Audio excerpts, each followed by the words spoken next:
So the other objection that this person made, and I have to talk about this objection. I have to go have a meeting in shortly. I have to shower and shave before the meeting, and time is running short. But I didn't want to leave before I tell you about this other objection. He said,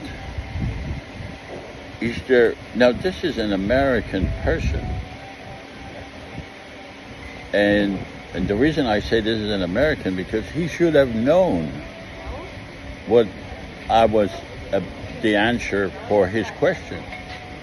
He said to me, "Can you point one other place in the world where there is," and this is the honest truth, "when there is a system similar to the federal system you are proposing?" Now, this is an American person asking me that question, and I said, yes, it's in America we have a federal government. And he was like, yeah, but we had a civil war before we created a federal government. Now,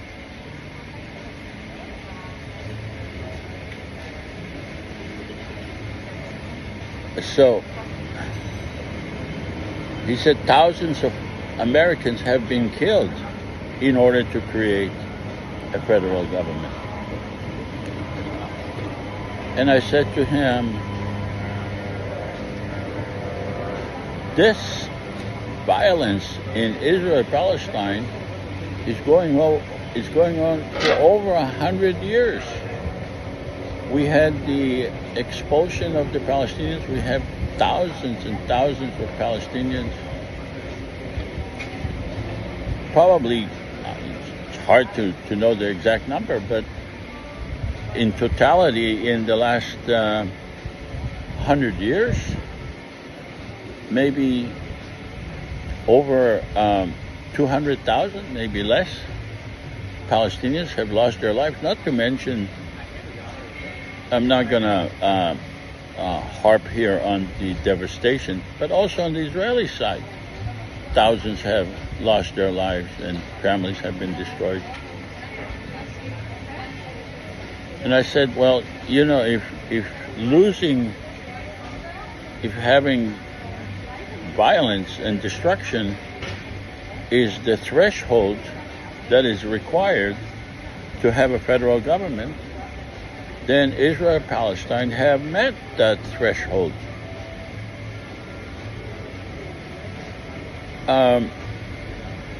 He did not respond.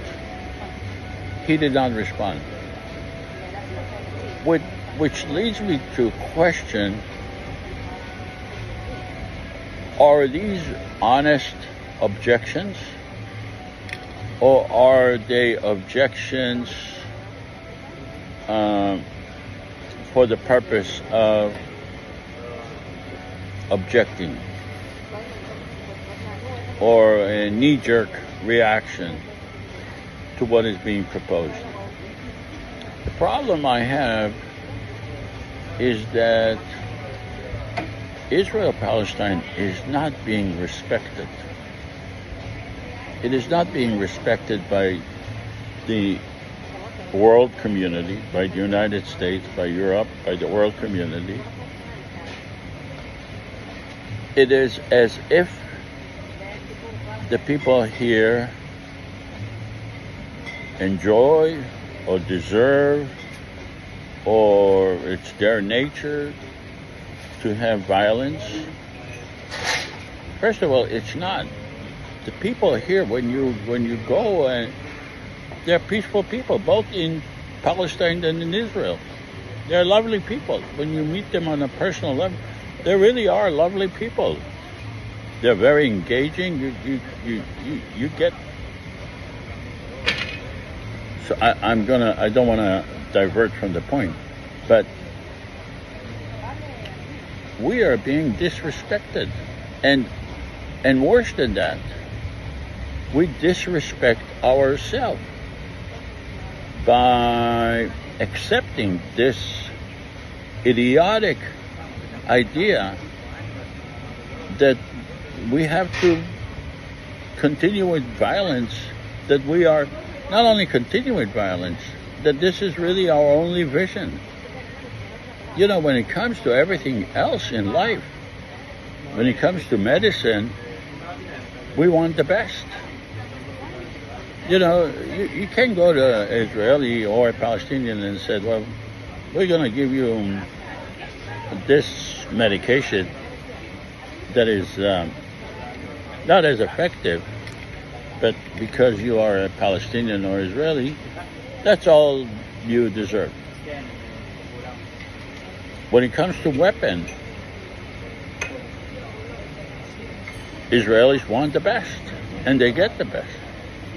F-35, and, you know, more of the most modern weapons. But when it comes to peace, it's like,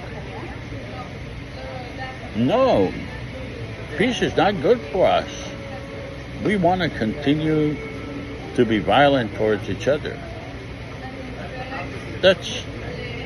I'm not a psychologist or psychiatrist, but it is on the psychiatric level of not accepting the best for you, for your health, for your existence. So I have to go, but I'll talk about other objections that come in regularly during the visit here to Israel, Palestine, which is the visit is ups and downs.